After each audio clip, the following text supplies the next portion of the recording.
Bismillahirrahmanirrahim. Assalamualaikum warahmatullahi wabarakatuh. Waalaikumsalam. Alhamdulillahirrahmanirrahim. Kita berjumpa lagi pada siang hari ini dengan bertemu Ustaz kita. Ini penulis buku Rumah Miniatur Surga. Nah, pada siang hari ini kita akan membahas tentang fenomena trennya nikah muda pada saat sekarang ini. Maka dari itu, langsung saja Ustaz. Assalamualaikum Ustaz. Waalaikumsalam. Alhamdulillah Ustaz. Langsung saja Ustaz. Mungkin pada siang hari ini kami akan bertanya tentang fenomena nikah dini. Jadi untuk pertanyaan pertama, bagaimana ketika trennya pada saat sekarang ini anak muda yang hingga umurnya 20 tahun, bahkan ada pun yang umur di 17 tahunan ya sudah menikah. Bahkan saat sekarang ini ada pemuda, anak ulama kita, Seorang pemuda ya. nah ya sudah menikah malah yang cerai. Jadi saya butuh pendapatnya, silakan. Baik. Bismillahirrahmanirrahim. Jadi saat ini lagi tren ya di tengah para pemuda kita, yaitu nikah muda atau nikah dini, yang mana banyak anak-anak muda di Indonesia, mereka bisa dari golongan keluarga para ulama, keluarga kiai, atau pemuda-pemuda hijrah. Mereka ya membesar-besarkan tentang pernikahan dini ya. Mereka menyampaikan ke masyarakat, ke kaula muda, bahwa solusi dari permasalahan pemuda hari ini agar terhindar dari perbuatan zina pacaran adalah nikah dini. Nah, nikah dini ini di satu sisi adalah sesuatu yang sangat bagus. Ketika ekonomi kita sudah cukup untuk menafkahi seorang istri, kemudian kita sudah tahu ilmunya, maka tidak harus nunggu usia 25, 26 atau 27 tahun. Usia 18, 19 atau 20 tahun pun kalau kita sudah siap secara finansial, siap secara mental, siap secara keilmuan, segera menikah. Karena menikah itu sunnah Nabi Shallallahu Alaihi Wasallam, dan ia adalah solusi dari permasalahan para pemuda hari ini. Kita banyak melihat banyak para pakar psikologi, pakar sosial mengatakan jangan cepat-cepat nikah. Kenapa? Kalau cepat nikah nanti belum matang secara umur, belum dewasa secara pemikiran, nanti dia egois dalam membina rumah tangga, dan rumah tangganya cenderung mengalami perceraian. Dia tidak paham bahwa perceraian itu bukan disebabkan oleh pernikahan dini. Orang yang udah 20-30 tahun menikah banyak yang bercerai hari ini. Jadi bukan karena cepat atau lambatnya dia menikah, tapi kedewasaan orang yang menikah itu. Jadi dewasa itu adalah pilihan, tapi tua adalah takdir. Antum pun misalnya, walaupun usia masih muda 16 tahun, tapi ketika antum sudah matang secara psikologis, secara kejiwaan, siap untuk bertanggung jawab, siap untuk menafkahi, bismillah, nikah tidak masalah. Ya, karena Rasulullah sendiri sudah mengingatkan kepada kita, kepada para pemuda, ya ma'syar syabab. Kata Rasulullah, hai para pemuda. Syabab ini adalah pemuda. Pemuda dalam Islam adalah syabab yang dimaksud di sini. Ketika seseorang sudah ihtilam, sudah mimpi basah, kemudian dia sudah punya ketertarikan biologis kepada perempuan, lalu dia sudah punya kemampuan untuk mencari nafkah walaupun usianya 16 atau 17 tahun, dia itu syabab, pemuda ya. Kalau dalam kriteria kita, dalam kriteria psikologi perkembangan, kalau usia 16-17 tahun itu kan dianggap remaja. Tapi dalam Islam tidak ada remaja awal, remaja pertengahan, remaja akhir. Yang ada, kalau seorang sudah ihtilam dan mimpi basah, udah sampai usianya 15-16, itu udah pemuda. Kata Rasulullah, ya ma'syarus syabab, hai pemuda, man istata'a minkumul ba'a falyatazawwaj. Barang siapa di antara kalian yang sudah sanggup untuk menafkahi, ya, sudah bisa dia untuk memberi makan anak orang, ya, ya masyarakat manis atau amin kumul ba, falyatazawwaj, hendaklah ia menikah. Kenapa? Fa innahu aghaddu lil basar. Menikah itu bisa menundukkan pandangan. ya, wa ahsanul lil fars, dan menjaga kemaluan. Jadi kalau ada nih dua anak muda, ya usianya 20 tahun. Ya.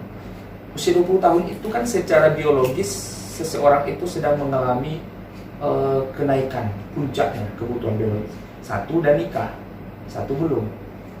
Ketika gejolak seksualnya muncul, yang belum nikah pusing mau kemana disalurkan. Yang udah nikah dia bisa pulang menyalurkan pada tempat yang halal, dan setelah itu batinnya, jiwanya menjadi tenang. Jadi ini perintah Rasulullah kepada para pemuda yang sudah mampu untuk segera menikah, jangan ditunda-tunda. Ya. Kemudian gimana kalau belum mampu? Ya udah. Kalau belum mampu, fa illam yastati' fa alaikum bisiyam, kata Rasulullah. Maka kalian perbanyaklah puasa. Jadi puasa sunnah diperintah oleh Nabi kepada para pemuda yang belum sanggup untuk menikah. Jadi menikah dini itu bagus kalau kita sudah mampu secara finansial. Ternyata menikah itu bukan terlalu melihat dari umurnya, tapi apabila kalau sudah sanggup, sudah selesai mimpi basah, atau melalui sudah mampu secara ekonomi, sudah punya ilmunya, silakan untuk menikah. Walaupun belum 20 tahun usianya. Iya. Nah, seperti itu. Oke. Ustaz, pertanyaan selanjutnya, sebenarnya menurut Ustaz, umur yang ideal itu untuk kalau menikah bagi Ustaz umur berapa, Ustaz? Ada di antara kaum muslimin mengatakan bahwa kalau kita nikah itu usia yang ideal untuk menikah itu usia mengikut Nabi, yaitu 25 tahun. Jadi ini tidak bisa jadi pedoman 100% ya. Kita nggak harus nikah usia 25 tahun. Idealnya usia menikah itu adalah ya usia berapapun, ya ketika kita sudah mampu secara finansial dan kita tahu ilmu bagaimana membina rumah tangga itu. Kalau udah ada ilmunya, udah siap secara ekonomi, 17 tahun pun silahkan nikah. Ali bin Abi Thalib dulu kalau baca sejarahnya, ia menikahi putri Rasulullah Fatimah Az-Zahra itu umur 17 tahun. Dia bahkan ketika menikah tidak punya apa-apa. Ia untuk maharnya ia menggadaikan pedang dan baju besinya. Bayangkan ya. Jadi kalau bicara usia ideal, tidak ada patokan yang mutlak. Yang jelas ketika antum sudah siap secara ekonomi, siap secara mental untuk menikah, ya, yang dalam pikiran kita menikah itu kan tidak hanya siap untuk malam pertama, siap untuk bermesraan dan istri, tidak hanya itu, siap dengan harga cabai, siap dengan naik turunnya harga gas, siap dengan memikirkan listrik di rumah, siap memikirkan isi dapur, siap dengan bergadang untuk jaga anak-anak atau lahir nanti. Kalau udah siap mental untuk itu semua, tafadhal, silahkan untuk segera menikah. Nah, jadi kalau udah siap ekonomi, siap mental, siap ilmu, bismillah, walaupun usia masih 16 atau 17 tahun. Oke, Ustaz, pertanyaan selanjutnya, banyak pemuda sekarang ini yang menikah tapi tak tahu untuk apa ia menikah. Menurut Ustaz, apa tujuan pernikahan dalam pernikahan tersebut? Jadi gini, memang betul yang antum sampaikan tadi, banyak hari ini pemuda menikah tapi tidak tahu apa tujuan pernikahan itu. Ya, mereka nikah hanya ya udah umur udah cukup nih. Bahkan udah ditanya oleh orang tua, kamu usia ada 30 tahun kok belum nikah. Jadi karena nggak mau ditanya-tanya terus, ya udah nikah. Setelah nikah dia bingung mau ngapain, nggak bisa lagi pergi keluar malam sama kawan-kawan, nongkrong-nongkrong sama kawan, pergi ya jalan-jalan, daki gunung, naik sepeda bersama dengan kawan, nggak bebas lagi. Jadi akhirnya mengalami kejenuhan dan bertengkar dengan istri lalu bercerai. Nah, penting bagi kita menikah itu pertama kita tahu tujuannya. Nah, tujuan pernikahan di dalam Islam adalah mencari ridho Allah. Ya, ingat, mardhatillah, keridhaan Allah yang ingin kita tuju. Jadi betul jika ada orang mengatakan bahwa ibadah yang paling panjang itu adalah pernikahan, karena kita menjalaninya seumur hidup. Ya, Kalau sholat zuhur, sholat asar, maghrib kan ada batasnya. Ya selesai zuhur 4 rakaat sekitar 10 atau 15 menit selesai, dah kita keluar dari masjid setelah zikir dan doa. Tapi kalau menikah itu ibadah seumur hidup. Nah, jadi ini harus kita ingat bahwa menikah itu mencari ridho Allah, bukan untuk mencari bersenang-senang saja. Karena ada orang nikah agar ada yang melayaninya, ya kan? Ada yang mohon maaf nih, yang terpikir olehnya ya urusan ranjang saja, ada yang menemaninya di tempat tidur dan sebagainya. Kalau orang nikah pikirannya hanya itu, ya ada waktunya nanti udah bertahun-tahun setelah nikah mengalami kejenuhan.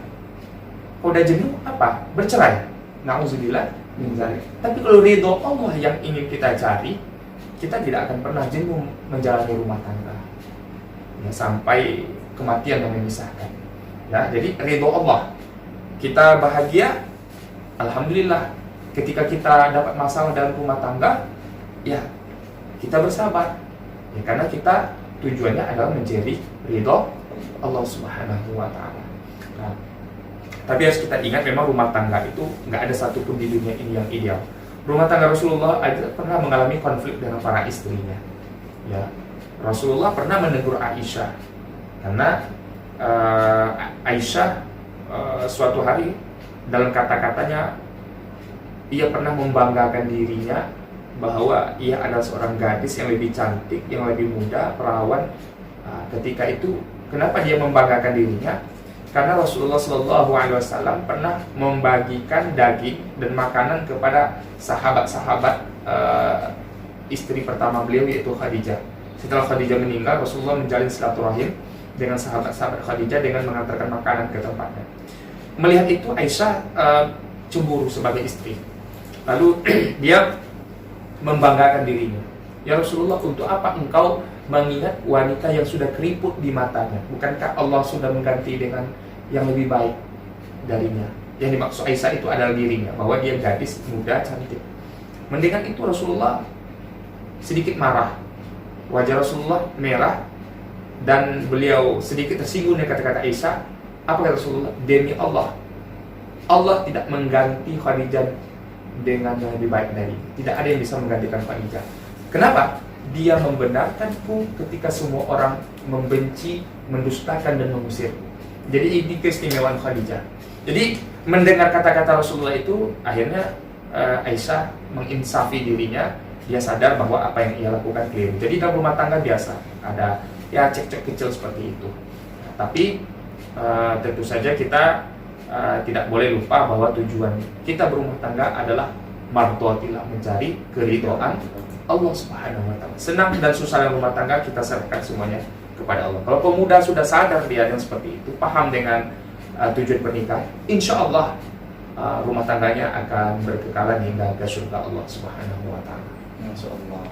Ternyata ada amalan yang sangat kita belum ketahui, amalan seumur hidup, yaitu ibadah yang paling panjang, ibadah yang paling panjang, pernikahan. Subhanallah. Dan berhentinya hanya ketika sudah kita dipanggil oleh Allah Subhanahu wa taala dan merebut ridho Allah Subhanahu wa taala. Nah, pertanyaan selanjutnya Ustaz, yakni persiapan apa sebelum kita memasuki jenjang persiapan jenjang untuk pernikahan kita? Apa persiapan? Nah, ini bagi adik-adik para pemuda yang ingin menikah, ya apa yang perlu dipersiapkan? Ada 4 yang harus kita persiapkan. Yang pertama, i'dadul jismi. I'dadul jismi adalah persiapan fisik, ya fisik kita sehat, ya kemudian ya badan kita harus rajin olahraga karena kita akan mengemban tanggung jawab yang sangat besar nih.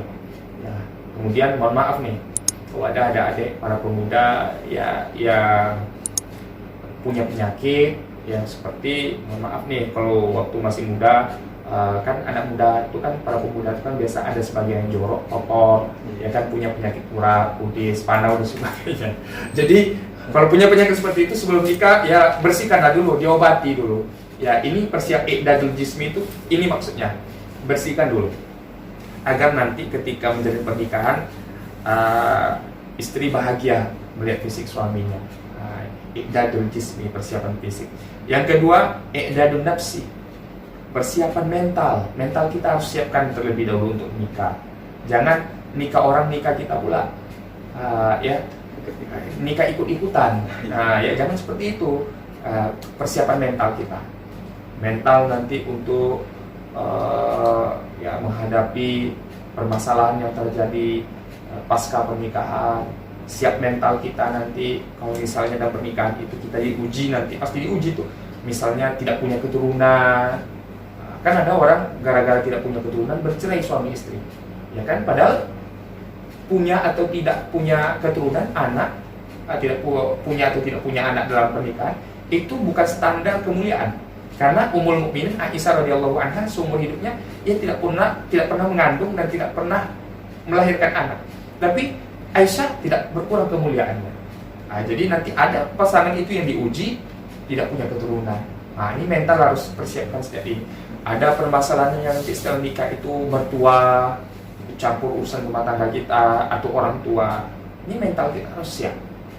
Belum lagi kalau ada perbedaan budaya antara suami dengan istri. Nah, jadi nanti ya perbedaan budaya itu kan berpengaruh kepada kepribadian masing-masing.